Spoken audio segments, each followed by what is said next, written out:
Coppperfielɗ. Ah, Miss Spenlow, I'm surprised to see you out here so early. It's the brightest time of the day. Don't you think so? It's bright to me now. A moment before, it was not so bright. Do you mean a compliment? Or has the weather changed? I'm not aware of any change in the weather. You've just come home from Paris, I believe. Yes. Have you been there? No. Oh, you should go. You would love it so much. Do you travel a great deal, Mr. Coppperfielɗ? Well, I'm going down to Yarmouth in a day or two to see old friends. Yarmouth is quite on the coast, is it not? Yes. Miss Spenlow. Dora! Dora! Tiresome creature. I can't think why Papa chose such a vexatious thing to be my companion. Dora? It is very disagreeable having such a gloomy old person always following one about. Here, perhaps you should say something to your father. I wouldn't dare. Your father wants you. Hurry now.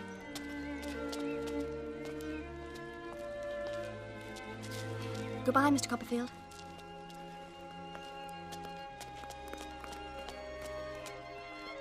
Remember, we meet here as mere distant acquaintances. The past is buried. I barely heard her. Mr. Coppperfielɗ. My head was full of Dora. Dora. Mr. Coppperfielɗ. Dora. Dora. Do you hear me, Mr. Coppperfielɗ? I returned to my lodgings in town in a sort of trance.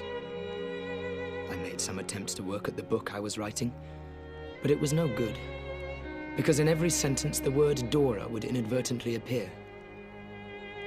At length, I determined to seek distraction at the playhouse.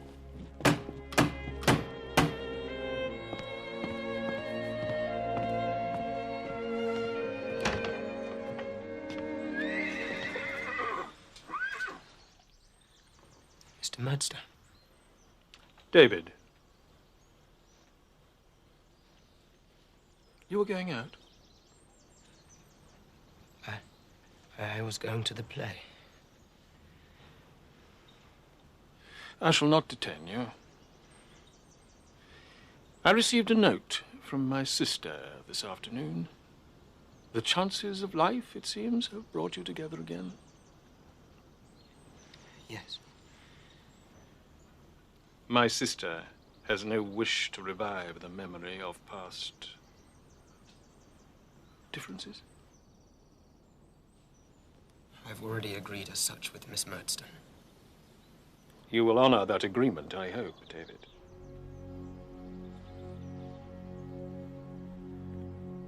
You may imagine that you have much to tell of her, and of me, to our detriment.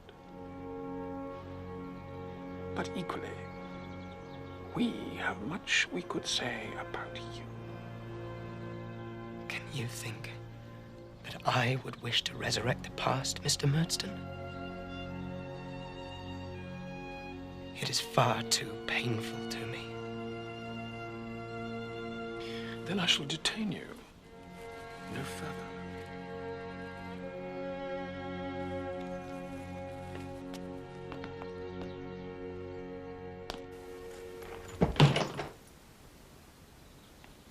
The present Mrs. Murdstone. I would crave the honor of making her known to you, but I must not keep you from the play.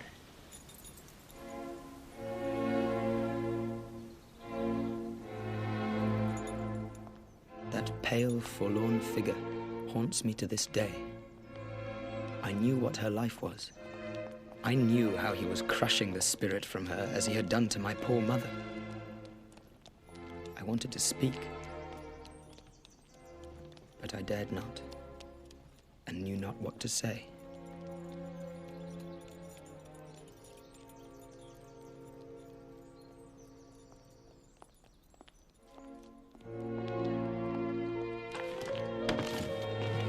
So I went to the play.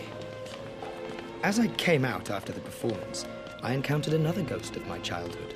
But here was no grim spectre to resurrect all the pain of it, but a bright spirit to revive the few fleeting moments of content.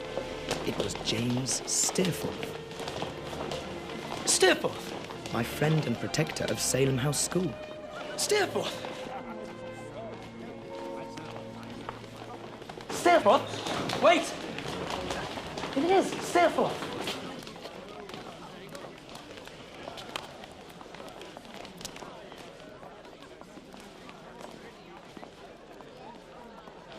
You don't recognize me, I'm afraid. Oh, my God, it's little Coppperfield. Well, you're just what you always were now I look at you. Not changed in the least. My dear Steerforth, I never was so glad. I'm overjoyed to see you again. Well, what the devil are you doing here? I was at the play. What a delightful and magnificent entertainment. My dear young Davy. You're a daisy. The daisy at the field of sunrise is not fresher than you are. I thought it was the worst play I ever saw in my life.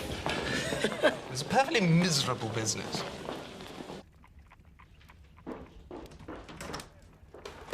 Forgive me, Steerforth. The wine shop was closed. I had to go to the tavern. Are you writing a book, Daisy? Oh, it's nothing. Stories and sketches. You always loved books. And romances. I remember when you used to read to me. I'm not much used to company, I'm afraid. When do you go to Yarmouth? Tomorrow. London's devilish dull at the moment. And I have some thoughts of buying a boat. If you could bear my company, I'll come down with you. My dear Steerforth, I'd be honored and delighted. Well, that's settled then. And so we went together on that fateful journey. I'll see you shortly. Take care. Upon our arrival, we parted. Steerforth to explore the town, I to see Peggotty and her husband Barkis, who was ailing.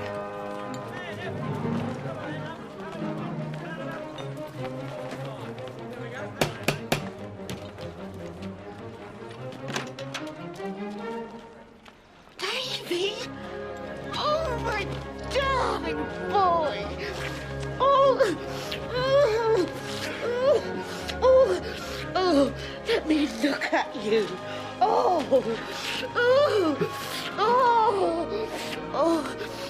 Barkis will be so glad. It'll do him more good than a pint of liniment. How is it, Peggotty? Bad. Very bad. It's the rheumatics. Will you come up and see him, my dear? Well, Barkis, here's medicine for you.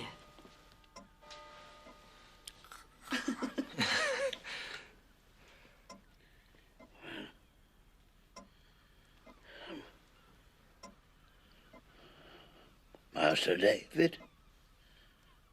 That you, sir? It is, Mr. Barkis.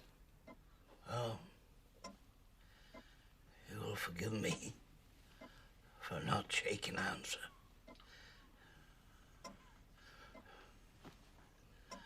But if you was to shake the tassel of my nightcap, I'd take it friendly.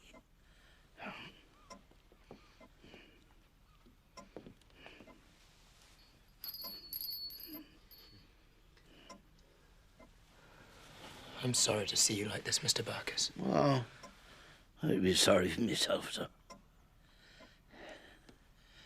If it weren't for a certain lady.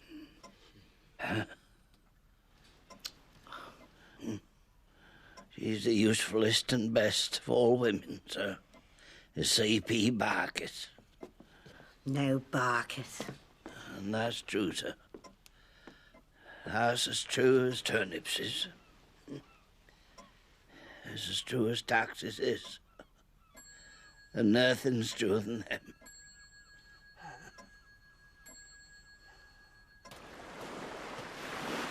A wild place, is it not, Steerforth? The sea roars as if it were hungry for us. There it is.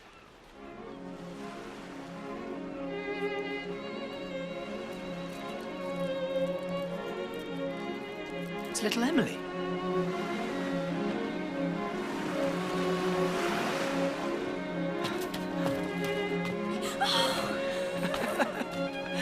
are you? Pretty well, Master Davy. This is my friend, Steerforth. Steerforth, this is Emily. I think I've mentioned her. You were Daisy's childhood friend. You played together and dreamed together. He was to be a great writer and you were a fine lady. You told him that? How else would I know? It were a foolish dream. I'm older now. And wiser. I hope so. We trade our dreams for what we call wisdom. I wonder, is it a good exchange? Master Davy! Master Davy! Master Davy! Davy! This little Emily of ours ain't my daughter, sir. So I understand, Mr. Peggotty. But I couldn't love her more. Well, I'm sure you couldn't. Now, there's a certain person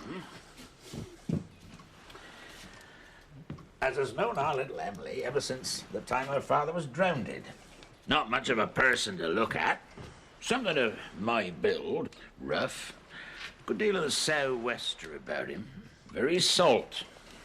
But he's a decent enough person, and his heart's in the right place. Now, what do you think this here blessed tarpaulin go and do? He loses that there heart of his to our little Emily. All of a sudden, one evening comes Emily from her work, and him with her. Now look here, he cries out, joyful. This is to be my little wife. And she says, half bold, half shy, yes, uncle, if you please. If I please. Will you take up your glasses, one and all? Oh, and for you, Mrs. Gummidge. I gives you our Emily and her Anne. Emily and Anne.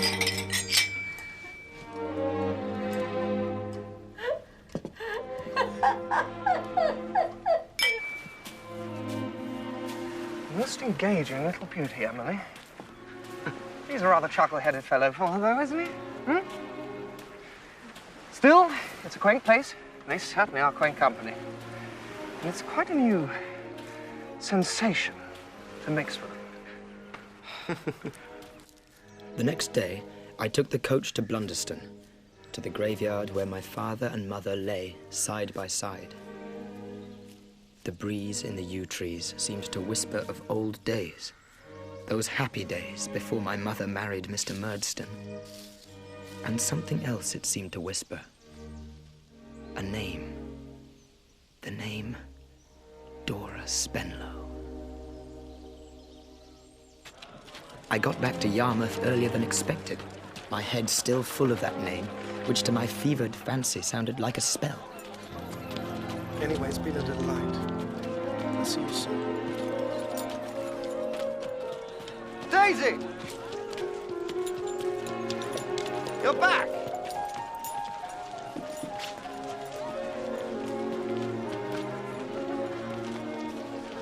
We met by chance in the street. Charming little creature. Pity she never had an education. Listen, Daisy. If anything should ever happen to separate us, you must always think of me my best, old boy. Steerforth. No, come. Let us make that bargain. You have no best to me, Steerforth, no worst. You're loved equally in my heart. Good. Good.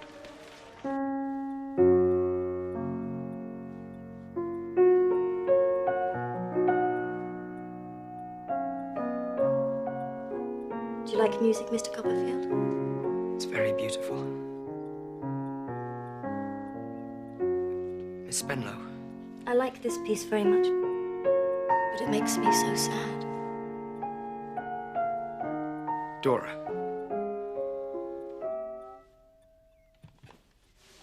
My dearest, dearest Dora. I love you. I've loved you every minute of every day and every night since I first saw you, Dora. I'll die without you. Don't kill me. Say you love me too. Say you'll be mine. I can't marry without Papa's consent. Dora, you mean? Dora, my beloved. Let's go now and ask him. No, that's too soon. Once you're established in the law. But that could take years. And I'm dying of love for you. We must be careful. Papa would get cross. I know he would.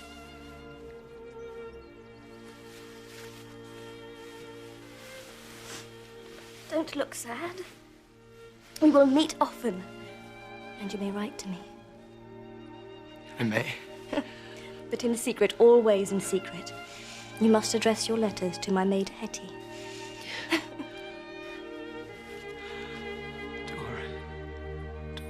Dora, my angel.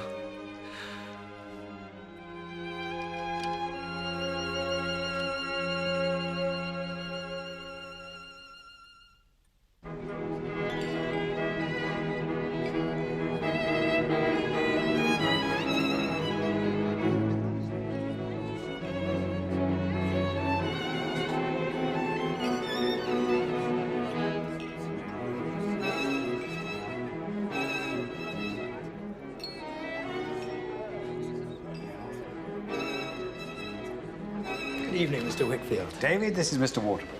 David? Sir? I saw your aunt last week. She was well. She's always well. I won't keep you from Agnes. She's just over there. Thank you, sir. They've always been like brother and sister. Oh,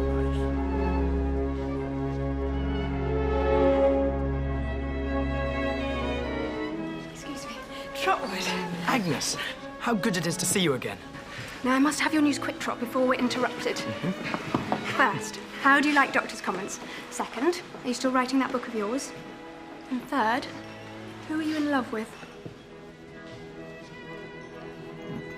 As to your first, I like Doctor's Commons very well.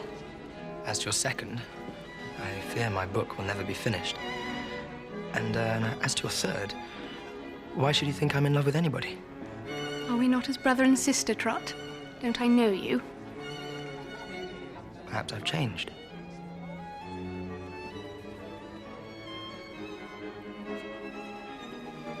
Why, Trotwood, I do believe you are in love. But certainly you may not give yourself over to it till you have finished your book. Why do you say you never will?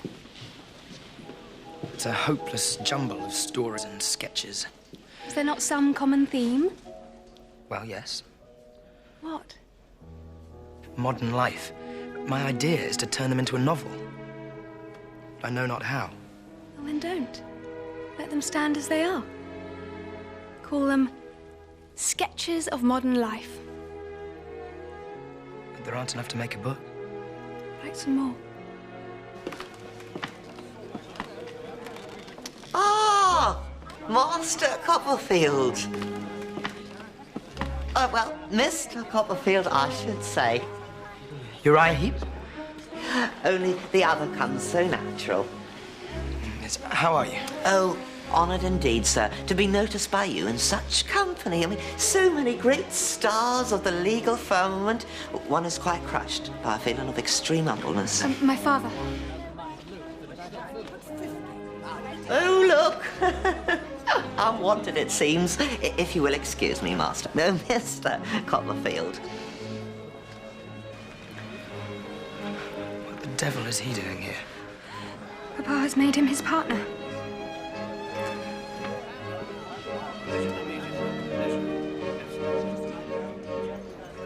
It's true. But how? Why?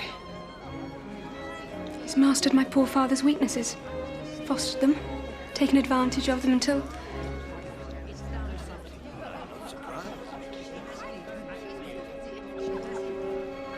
Papa is afraid of him.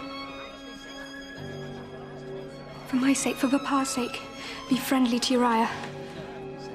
I must take her from you, Trotwood.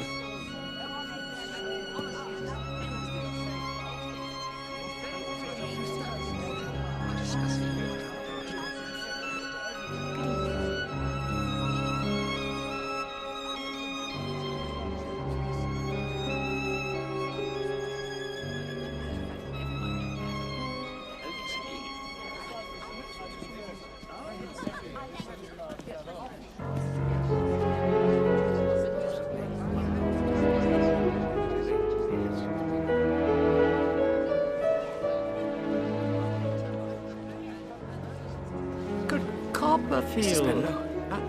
Delightful. Come and meet Sir George Dixon. George, Miss Spenlow, don't you? My dear fellow. Dearest Dora. Be careful. If Papa's to suspect. I never dreamt you might be here. Papa would bring me. To think how I resisted and complained. Did you get my letter?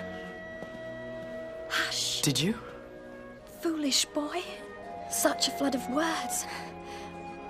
I swear I didn't understand one half of them.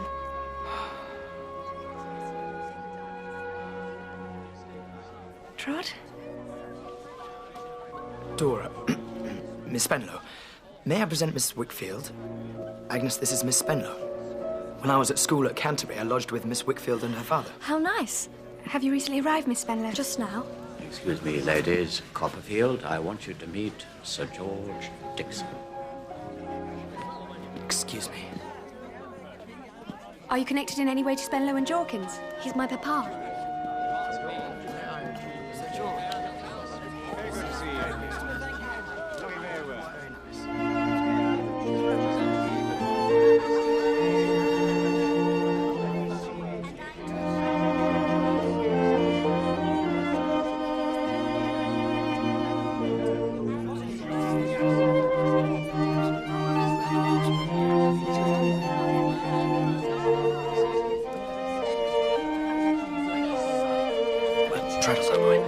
Would you excuse me for 1 minute, miss?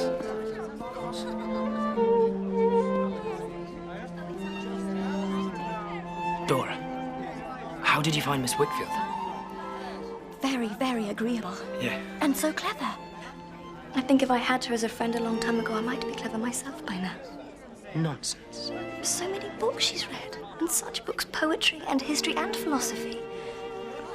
She quite frightens me. I've seen you sometimes with a book. But only some foolish romance full of dukes and diamonds and doomed passion. I wonder how you could ever fall in love with me. How could I see you and not love you? I suppose you've never seen me at all. I suppose we'd never been born.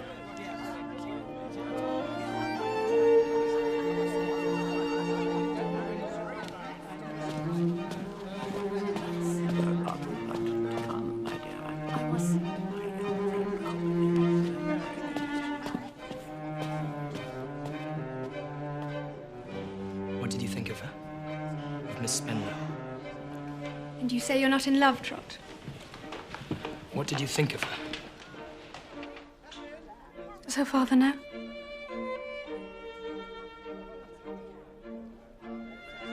And be careful.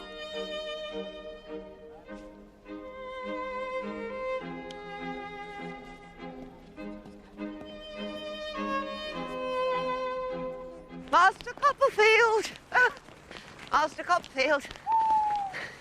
Oh, what a wonderful party. Except you and I had hardly any chance to talk. You have heard something, I dare say, of the change in my circumstances. Yes.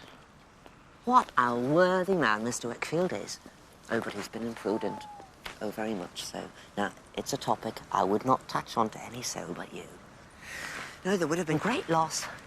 Disgrace. I don't know what all. But I was able to be the humble instrument of his salvation.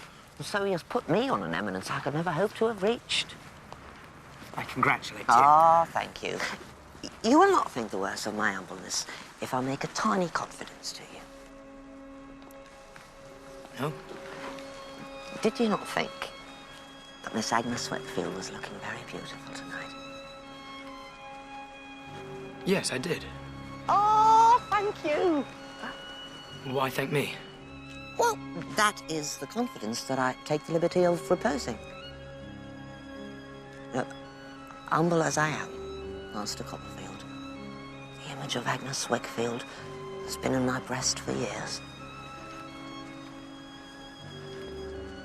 Oh, Master Coppperfield, with what a pure affection do I worship the ground my Agnes walks on. Have you made these feelings known to her? Oh, dear, no. Not to any soul but you. No, she's very young still. And there's no rush at present. and I have to work my way upwards. There will be time presently to make her familiar with my hopes, as opportunities offer. I go this way, towards the city. I go that way. Oh, then we part here. If you'll have the goodness to keep my secret, not in general to go against me, I'll take it as a particular favour. Look, you are as a brother to a Master Coppperfield. You wouldn't wish to make unpleasantness. Well, I'll bid you good night.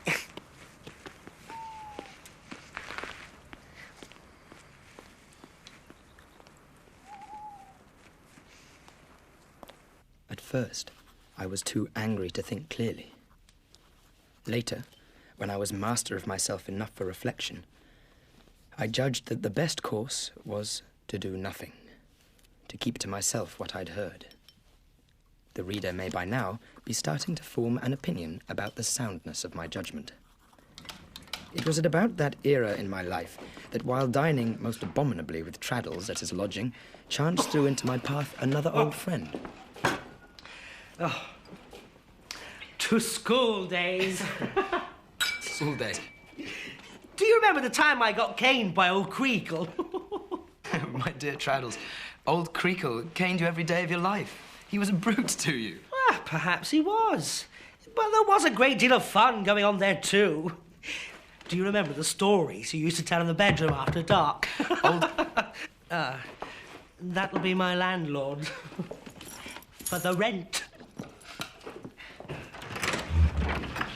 Good evening, Mr. Micawber.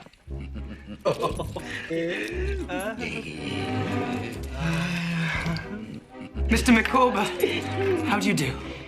Well, sir, you are exceedingly obliging. I am in statu quo. Mrs. Micawber? She is also, thank God, in statu quo.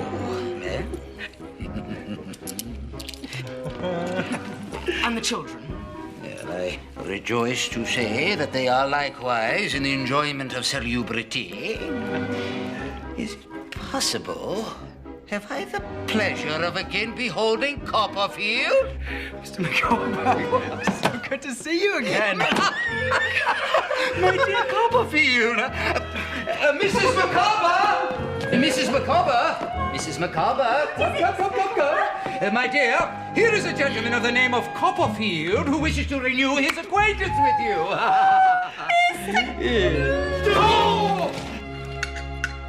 Oh, my dear Coppperfield. Oh, this is luxurious. This reminds me of a period when I and mine were in easier circumstances.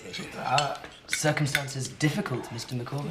Until recently, I was engaged in the sale of corn upon commission. It was not an avocation of a remunerative description. It did not pay, Mr. Coppperfield. Mr. Micawber is at present without any suitable position or employment. Where does that responsibility rest? With society. What Mr. Micawber has to do is throw down the gauntlet to society and say, in effect, show me who will take that up. Let the party immediately step forward. How is this to be done, exactly? By advertising in the papers. It appears to me that what Mr. Micawber has to do in justice to himself, in justice to society, is to advertise in all the papers. Yes.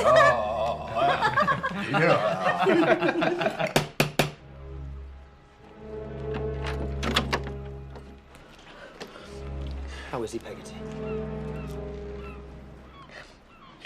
He's going out with the tide.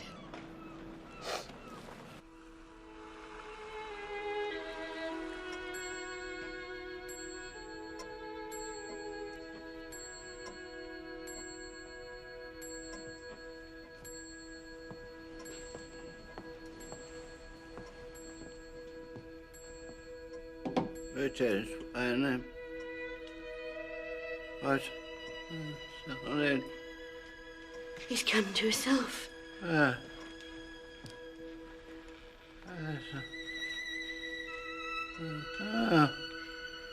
Barkis, my dear.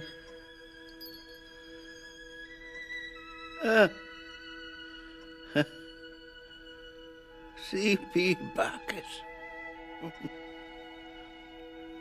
No better woman anywhere. Look, here's Master Davy. Oh.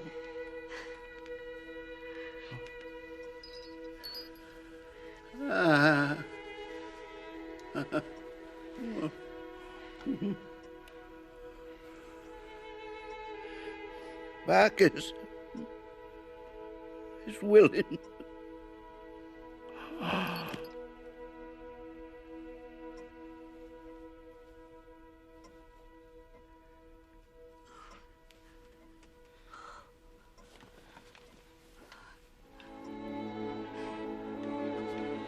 I undertook the sad business of informing Peggotty's brother of their loss. I had no idea that I was about to learn of a far greater one.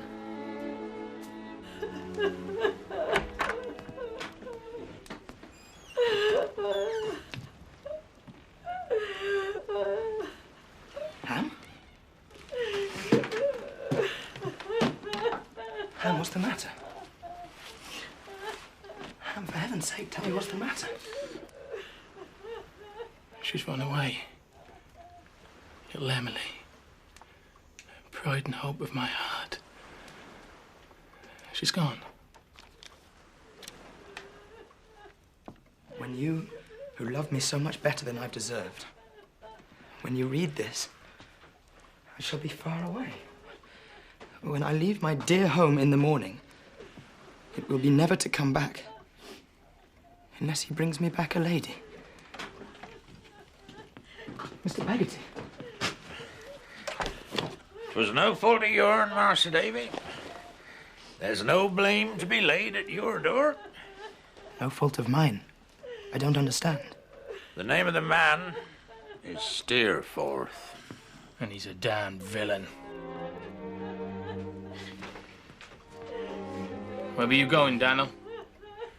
To find my poor niece in her shame and bring her back. No, Daniel, no! I'm going to seek her far and wide. If any hurt should come to me, tell her the last words I had for her was, my unchanged love is for my darling girl. And I forgive her. It was the first of a series of great shocks that one after another overwhelmed my young life. The next was mild in comparison, though momentous in its ultimate consequences, and began innocently enough with a visit to Mr. Micawber's.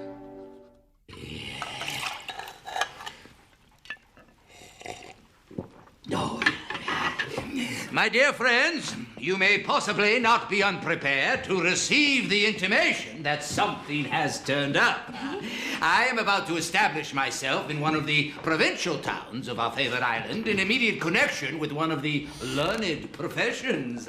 You therefore find us on the brink of migration and will excuse any little discomforts incidental to that position. My family may consider it a banishment, if they please. But I am a wife and a mother, and I never will desert Mr. Micawber. I consider it no sacrifice to immure myself in a cathedral town. You're going to a cathedral town? To Canterbury. I have entered into arrangements by virtue of which I stand pledged and contracted to Mr. Uriah Heep. Uriah Heep? To assist and serve him in the capacity of confidential clerk. Are you acquainted with Mr. Heep? Yes, I am indeed, ma'am. And I feel it my duty to warn you against him. My dear Coppperfield, I am bound to state to you that it was the prudent suggestion of Mrs. Micawber that has conduced to this result. The gauntlet to which you referred upon a former occasion being thrown down in the form of an advertisement was taken up by my friend Heep. Your friend? Well, so I flatter myself. I know Uriah Heep. I've known him since I was a boy. He is a false, scheming creature. No. No, Traddles, you'll bear me out. He's a man not greatly admired in the profession, sir, but much feared. These are opinions to give one pause, indeed, but certain pecuniary engagements having been entered into upon either side, grave difficulties must be anticipated in any attempt by me to extricate myself from. In short... Mr. Heap has settled all our tents, Mr. Coppperfield. There can be no going back. Oh! No! Micawbers duly left for Canterbury. I heard regularly from Agnes, and though nothing in her letters gave me particular cause to feel anxiety for them, or her, I remained uneasy. Mr. Coppperfield, would you step in here a moment?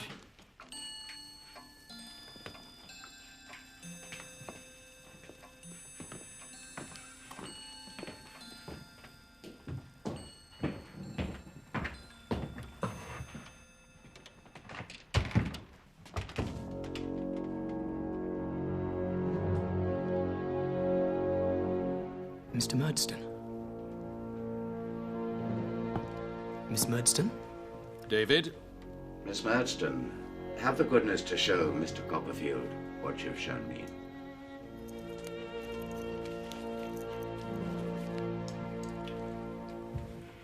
I believe this is your handwriting, Mr. Coppperfield.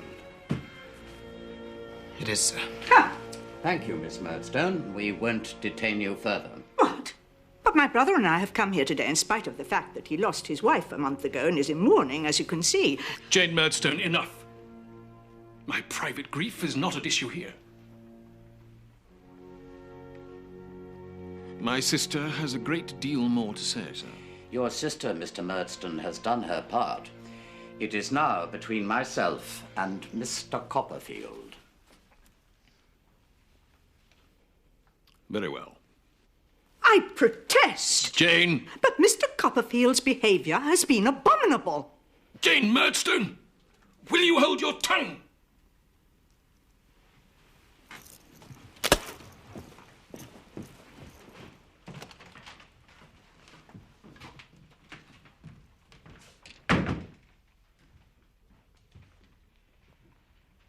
Well, Mr. Coppperfield, have you anything to say?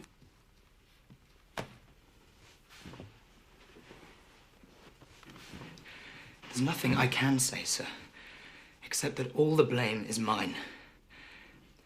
Dora... Miss Spenlow, I think you mean. Miss Spenlow was persuaded by me to consent to this secrecy, and I greatly regret it. But my love can be my only excuse. Pray do not tell me to my face that you love my daughter, sir. Could I defend my conduct if I did not, sir? Can you defend your conduct if you do, sir? Have you considered how young my daughter is, how young you are, what your prospects are, how many years it must be before you make a penny out of the law? There's my book, sir. Book? I've written a book. It's with a publisher. I may get a good price for it. Such an extravagant notion, Mr. Coppperfield. One hardly knows how to proceed. Consult your friends, relations, people with some experience of the world. See what advice they give you. In the meantime, you are not to communicate in any way with my daughter. Is that agreed?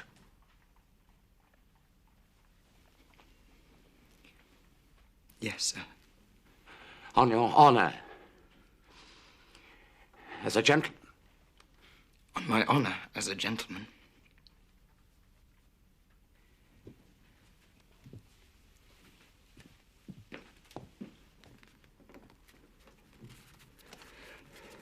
Neatly, smoothly, keep your eyes on your work. I determined to go down to Kent to see my aunt. Imagine my astonishment, then, to find that very person waiting for me in my rooms. My dear aunt. What an unexpected pleasure. Trot, how are you? Mr. Dick, how do you do, sir? How do you do, sir? Aunt, wouldn't you be more comfortable on the sofa? No, I prefer to sit upon my property. As you wish. Well, Trot, have you got to be firm and self-reliant? I hope so. What do you think? I think so. Oh, then why, my love, do you think Betsy Trotwood prefers to sit upon this property of hers? I don't know. Because it's all she's got. Because she's ruined. Ruined? Betsy Trotwood had a certain property. Against the advice of her man of business, I allude to Mr. Wickfield. She invested in a gold mining venture and lost. Then she invested in a banking venture and lost again. Finally, she invested in a shipping venture and was sunk and sent straight to the bottom. I have considered the position, Coppperfield. I have even discussed the matter with,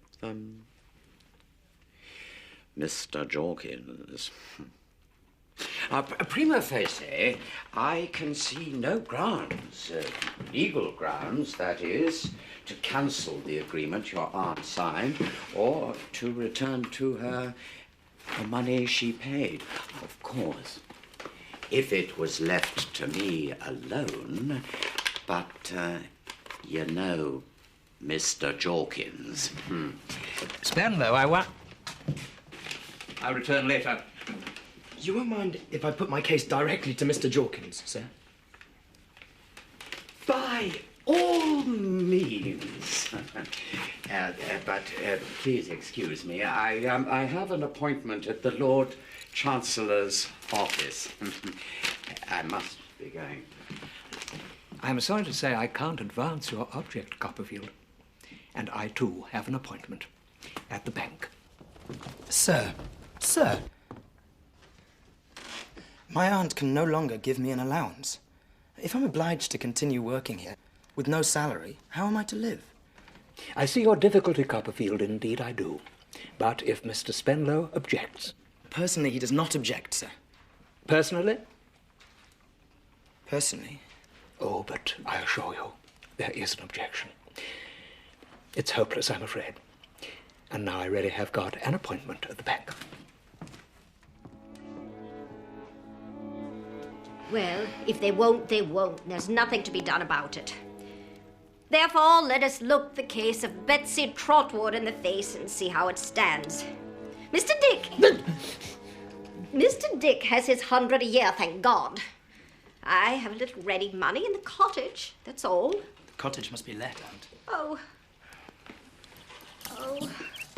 But there is a small room upstairs I could take for Mr. Dick. Yes? And you could have my bedroom. Well? I'll take the sofa. As to money, well, there's my book.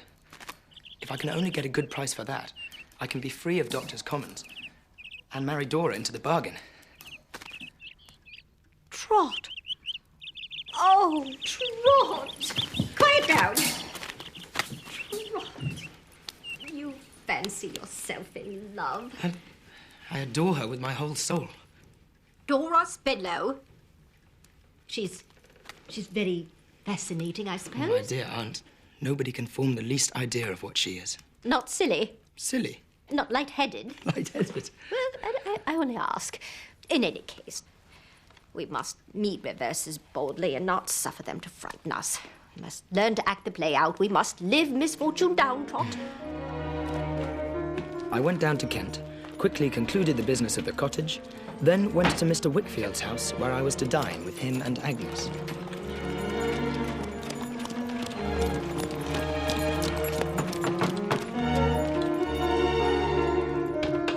Oh, my dear Coppperfield! I'm extremely glad to see you.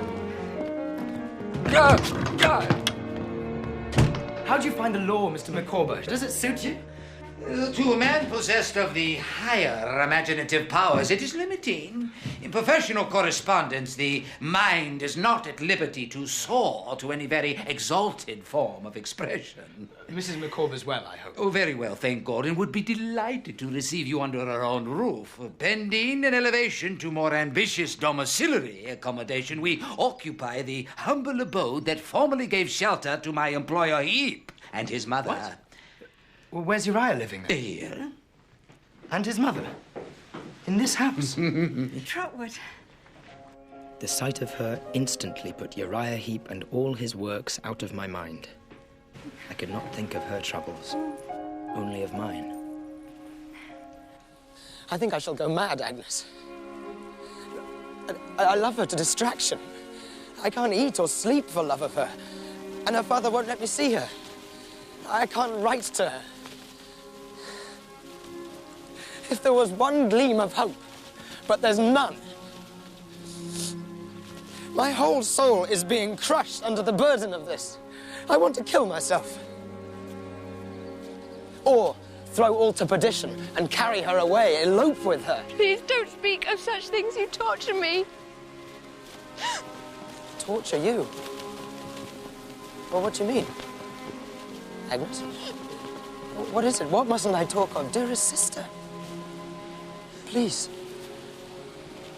Tell me.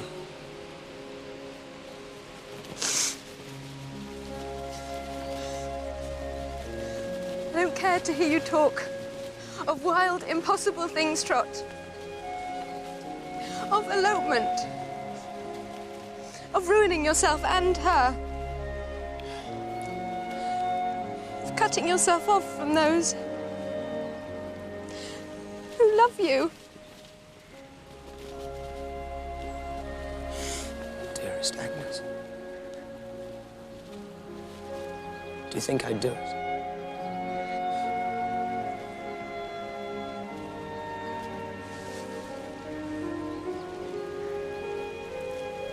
I don't know, Trot.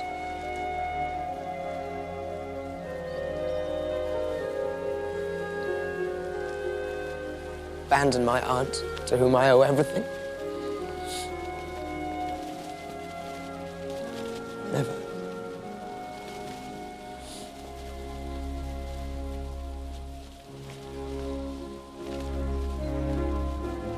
And yet, sometimes at dead of night, when I cannot sleep,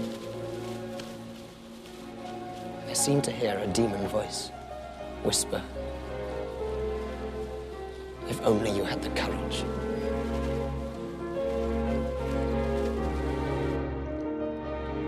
It was only when Uriah and his mother joined us for dinner that the full extent of his baneful power over that household became apparent to me.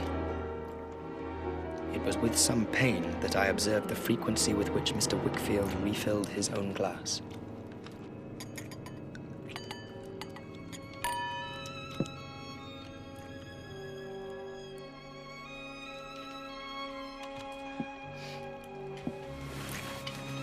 Shall we withdraw, Mum?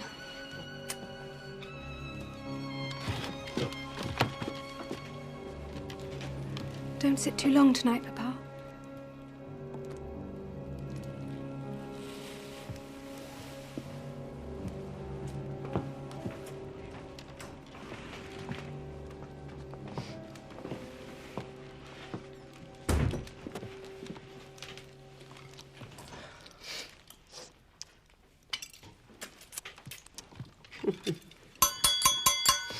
You know, we seldom see our present visitor, and I should propose to give him welcome in a glass.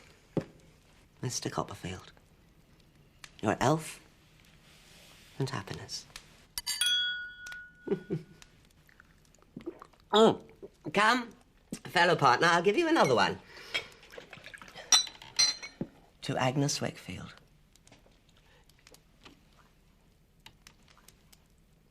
Now, Agnes Wickfield is, I am safe to say, the divinest of her sex. I'll speak out among friends, I hope. To be her father is a proud distinction.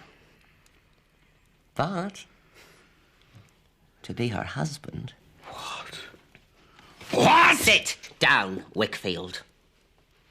If I say I have an ambition to make your Agnes my Agnes, I have as good a right as any man. I dare swear I have a better right. Do you? Do you? Mr. Wickfield. Leave me go! Take care, Wickfield. That man is my torture. Step by step, he has robbed me of my name and reputation, my peace and quiet, my house, my home. I have kept your name and reputation for you, and your peace and quiet, and your house and home. Mr. Whitfield! Think of Agnes. Think of your daughter. What's happened, I heard?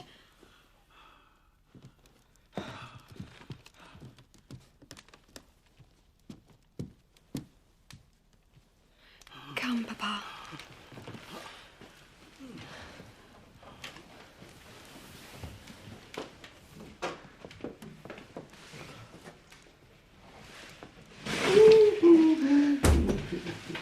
No, we'll make it all smooth tomorrow. Mr. Wickfield understands his interests when he's not in liquor.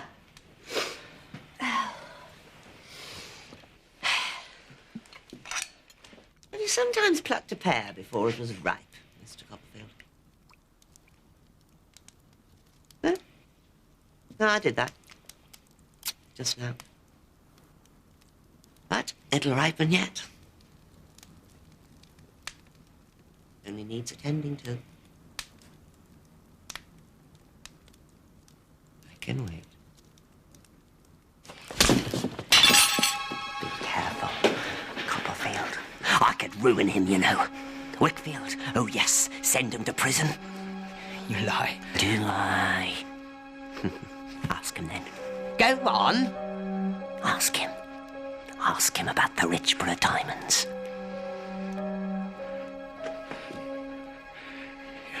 Abominable. Liar.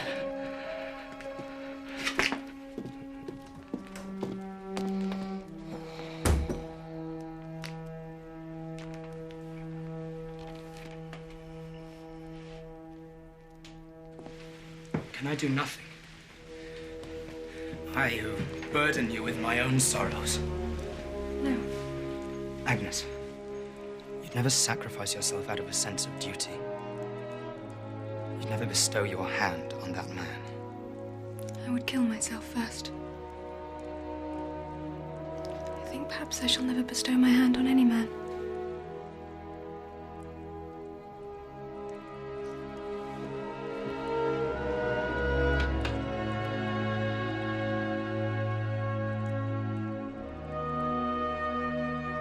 It was then, at that moment, that I knew, if only dimly, what my true feeling for her was. I said nothing. What could I say? In any case, the hand of fate was about to reach out.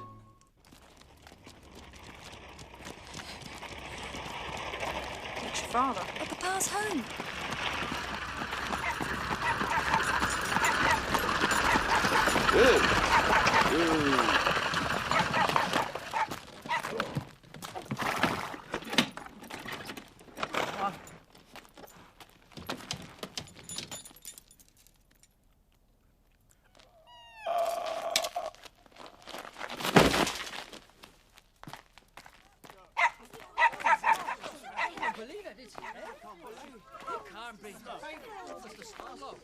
Dead.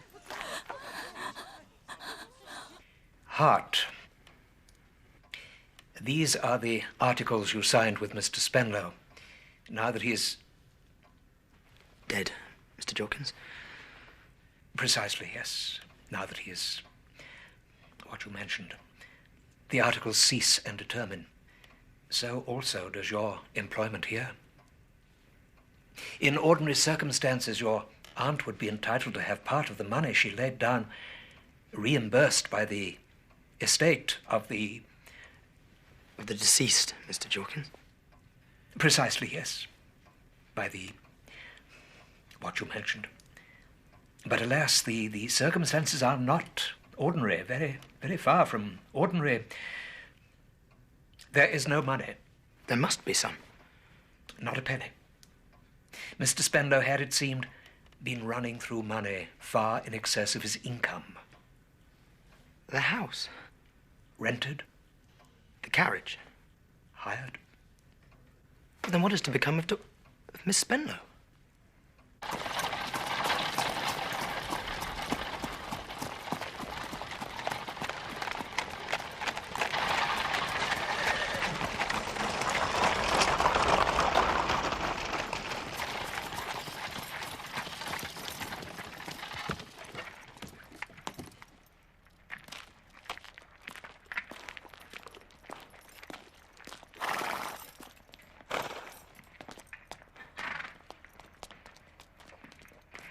Dreadful, sir. Dora? Dora? There's no money. I don't know what to become of me. Dora. If you desert me now, I'll die. I know I'll die.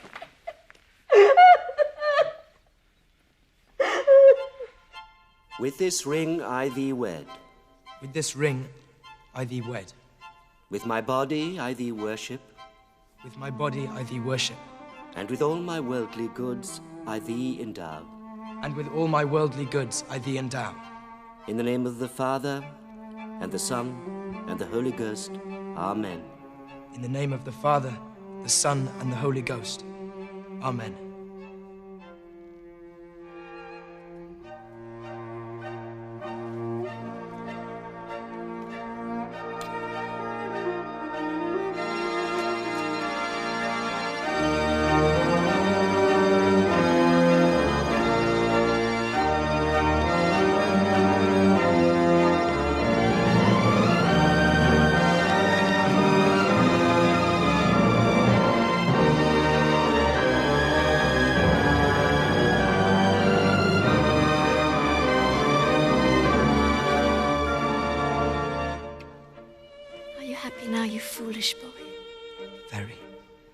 Very, very happy.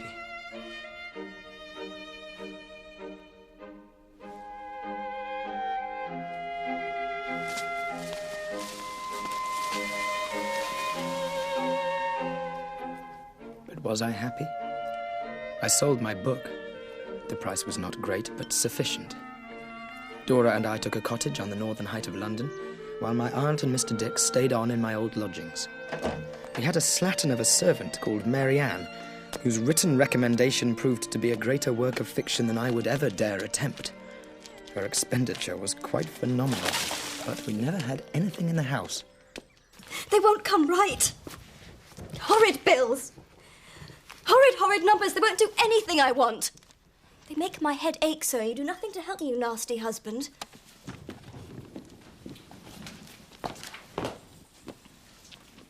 Is it a dreadful muddle? It's a bit of a one, my love. I'll see to this tomorrow. Why not now and teach me? Because I'm behind with my writing. I believe you care more for your horrid books than you do for me. Dora.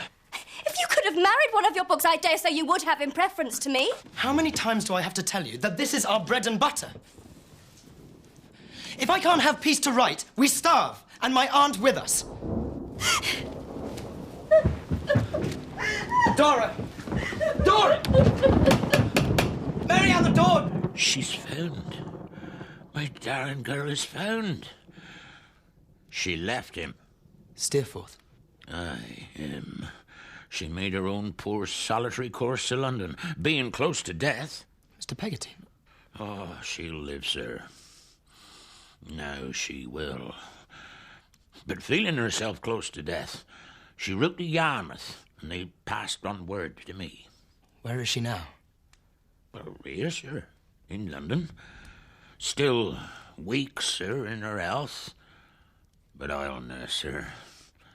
And when she's well, I'll take her away. Far away.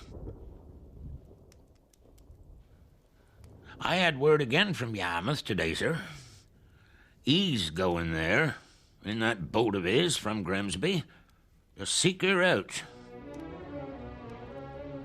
Will you go down there, sir? Of course, Mr. Peggotty. Anything. Will you tell him my niece will never look upon his face again, nor bear him company? I will. I travelled all night through a great storm. Gusts of rain were sweeping in from the coast like showers of steel. By the time I came to Yarmouth, it had finally blown itself out. Master Davy! Peggotty. Davy, my darling boy! But what brings you here? You sent no word. Dear Lord. What is it? You came to meet him. Steerforth. Oh, dear Lord. Peggotty, what is it?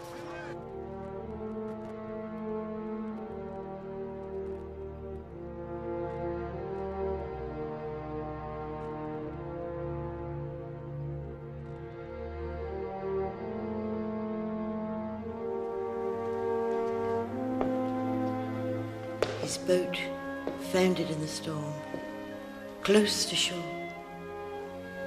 I saw her as she rode and dashed like a desperate creature driven mad. And a wave, like a high green hillside, broke her to pieces.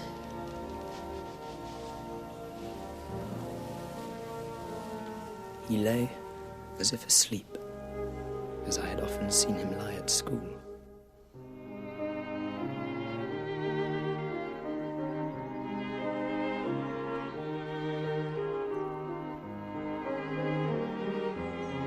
It was a winter of bitter, unrelenting cold. Dora was constantly ailing and often confined to bed. And then, one morning, I received a letter in the familiar flamboyant hand of Mr. Micawber. Marianne!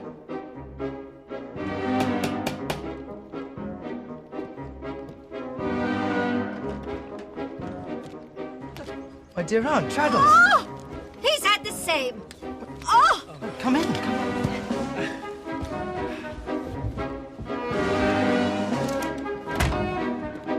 Most secret and confidential.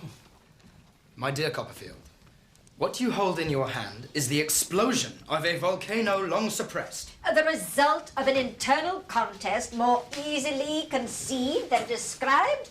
But now the struggle is over. I will put my hand in no man's hand. Until I have blown to fragments a detestable serpent. Uriah Heep! Mr. Micawber summons us to Canterbury. And we're going.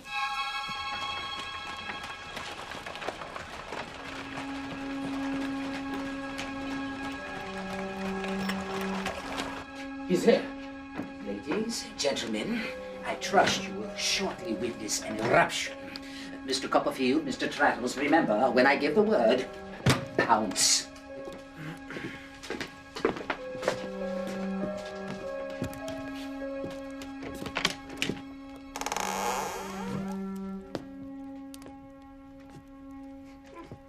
Well, here is an unexpected pleasure to see so many old friends. Why aren't you at your desk, Micawber? Run along. Go and run along. I'll talk to you presently. If there is a scoundrel on this earth of whom I have already talked too much, that scoundrel's name is Heep. Mr. Wickfield, would you have the goodness to make known to present company what, in a moment of unadulterated despair and benightedness of soul, you confided to me? In short, the circumstances pertaining to the loss of the Richborough diamonds.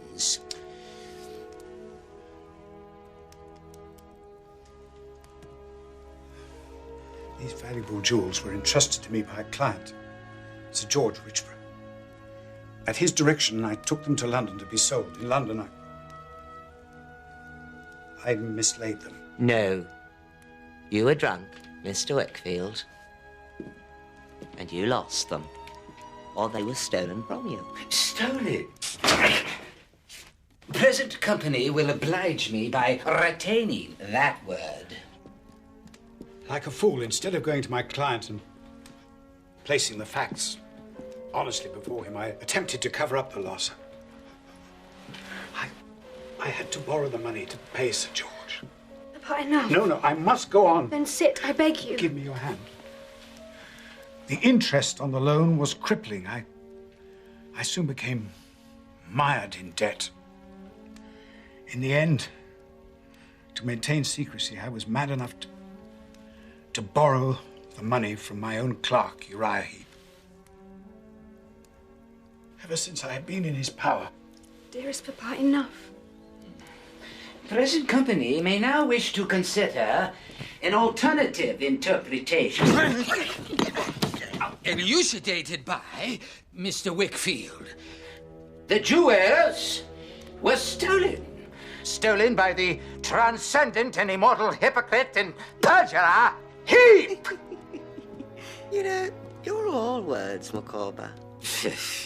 Windy, empty words. Where's your proof? The consummate scoundrel, the intolerable ruffian, the interminable cheat and liar, the abandoned rascal Heep demands proof. I say to him, here's proof. Here! That is my strumbox! How dare you touch it! Yuri, be humble.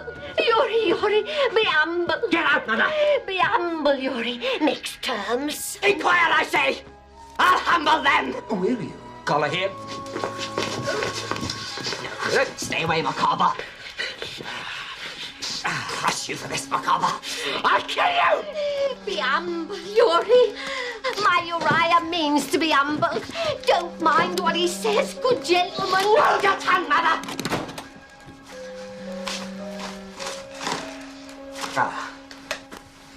Oh. Richborough diamonds. How did you know, Micawber? How did you know they was there?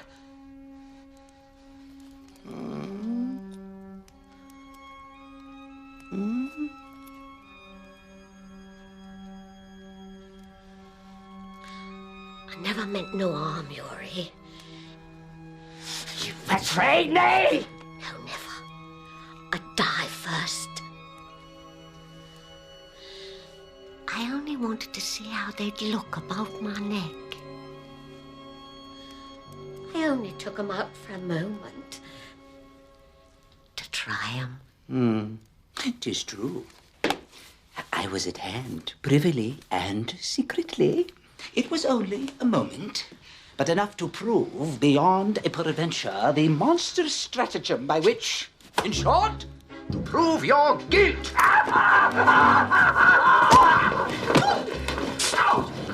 My lord.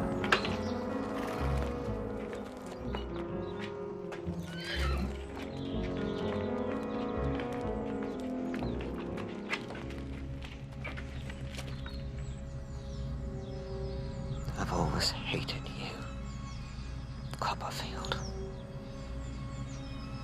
You've always been an upstart. You've always been against me.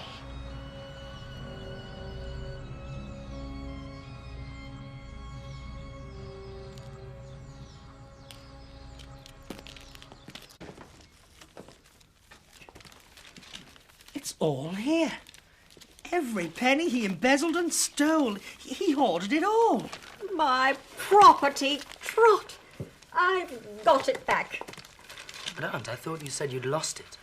It was all invested here with Mr. Wickfield. I thought 'twas he that made off with it. That's why I kept silent. That's why I made up that story. It was noble of you, Mum. You saved his reputation. Which is the same as saying that you've saved his life. Is he sleeping? How can I ever thank you?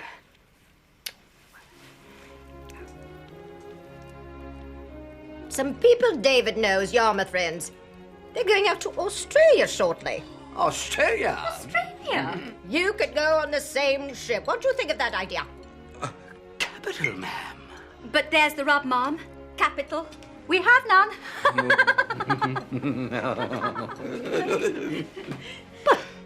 Your husband has done a great service, Mrs. Micawber. If you lack money, I'll furnish it. I could not receive it as a gift, ma'am. Mr. Micawber's pride would not permit it. If, however, a sufficient sum could be advanced, say at 5% interest per annum upon my personal liability, say my notes of hand at 12, 18, and 24 months respectively, to allow time for something to turn up. Here. I have a strong conviction that Australia will prove to be the legitimate sphere of action for me in mind. In short, that something of an extraordinary nature will turn up upon that wild and distant shore.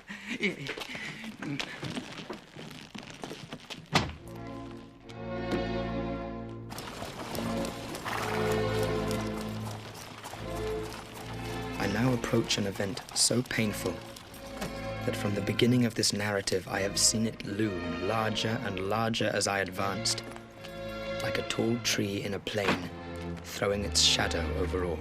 Dora?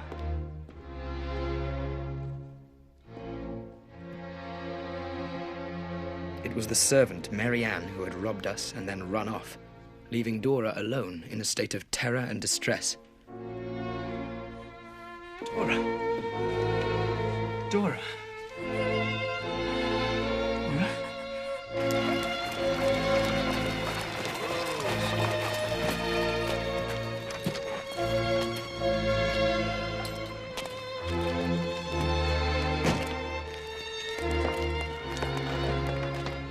I'll come back first thing in the morning.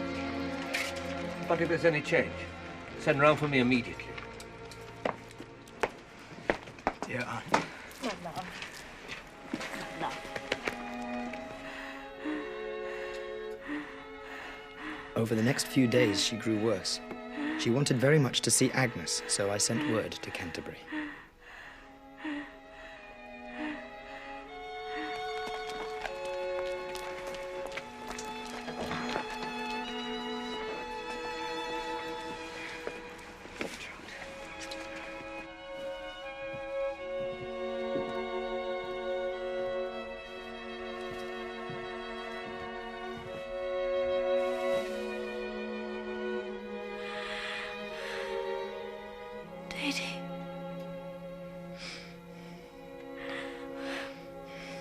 I want to say something. I've often thought of saying lately. You are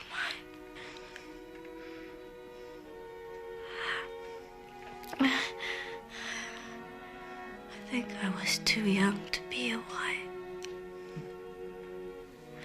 Not in years only, but in experience, thoughts, and everything. I was such a silly little creature. Not fit to be a wife. As fit as I to be a husband. It's much better this way. In the end, I would have wearied you and disappointed you. What are you saying? I want to see Agnes. Will you send her up to me? I want to see her quite alone.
merciful Saviour, thou most worthy Judge eternal, suffer us not at our last hour for any pains of death to fall from thee.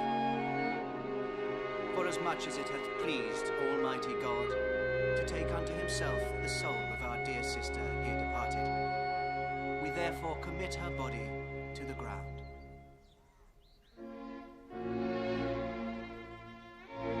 Earth to earth, ashes to ashes, dust to dust.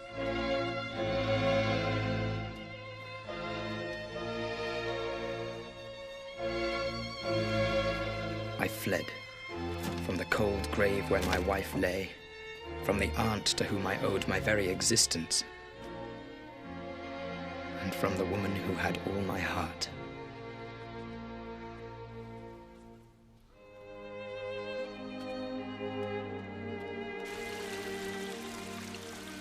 For 3 years I wandered through Europe, until finally I settled in Switzerland. I wrote more books. My fame and reputation grew, but I had no thought of ending the exile I had chosen, until one day, the nightmare of my past rose up again.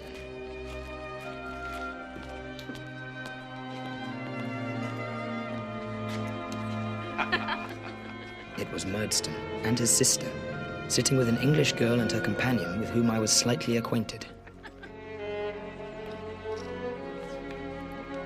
Miss Horton, Miss Skeggs, I beg your pardon for this unceremonious intrusion.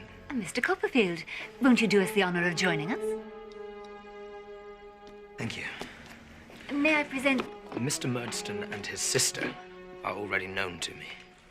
Mere distant acquaintances. We can agree on that, can we not, Mr. Coppperfield? No, ma'am, we cannot. Not again. Never again. Mr. Murdstone is my stepfather. He charmed my mother into marriage. He wanted her fortune, small though it was. Have a care, sir. That is what he is, this fellow. A calculating, cold-blooded fortune hunter, without honor, scruple, or mercy. Be silent! I have been silent too long. I will be silent no more. Edward, come away. Hold your tongue. He bullied and harried my poor, weak mother into her grave. Yes, she was weak. But it was not I who preyed upon her weakness. It was her own son who drained her of the strength that she needed with his wild behavior and importunate demands. You killed her as deliberately and as pitilessly as if you had thrust a knife into her heart. Repeat that in England, sir. Repeat that in a place where you cannot evade the laws of slander. I'll do better than that. I'll write it. I have a certain fame. I'll use it. I'll make sure that you are yet more widely known than I am. Universally known as the black-hearted thief and murderer that you are.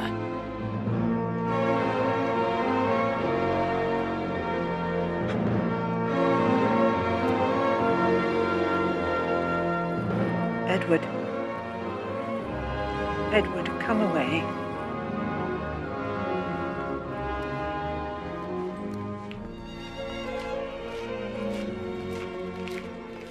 Before another hour had passed, I was at my desk composing this present narrative. As I finished each page, no, each sentence, each word, the black night of my boyhood melted away until I stood at last in the light, a man. End it I could not. For the ending, whatever it should be, happy or sad, lay not in Switzerland, but in England. Master Davy! Come on! Trot!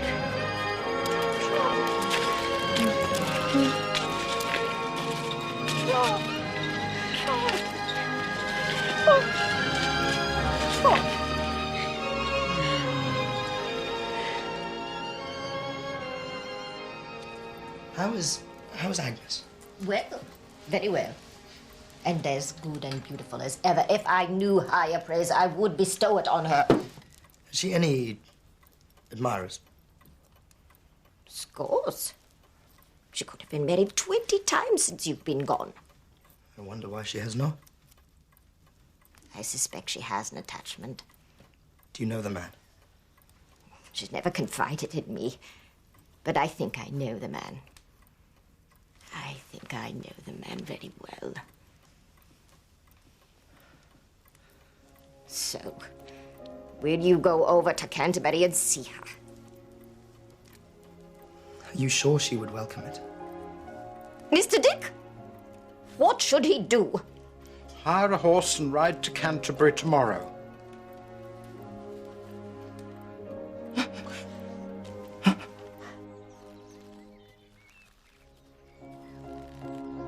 Agnes.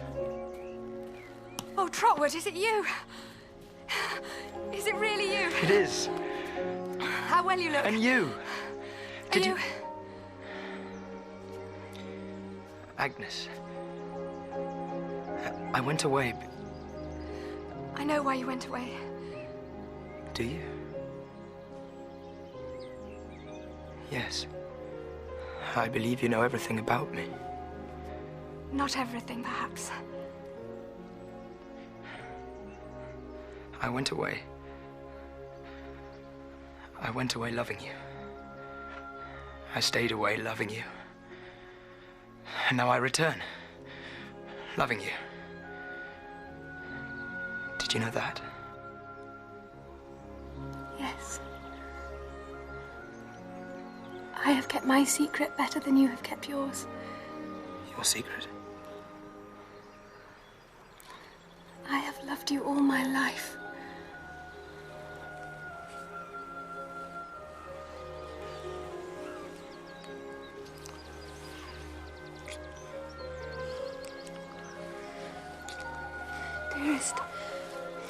Dearest Trot, there is one more thing I have to tell you. The day she died, Dora sent you for me. I was with her at the end. She made a last request to me. That one day I would take her place by your side.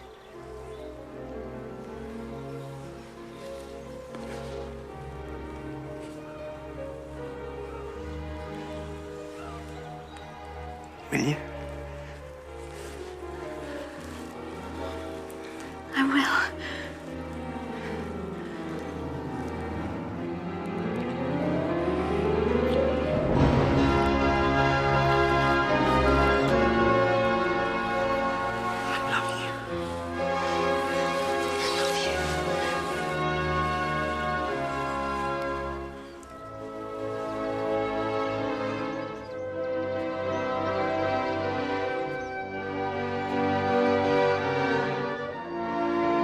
Here I close this narrative, here with Agnes at my side. Agnes, Agnes, Agnes, may you so be near me when I close my life, when realities are melting from me like the shadows of this story. May I find you near me still.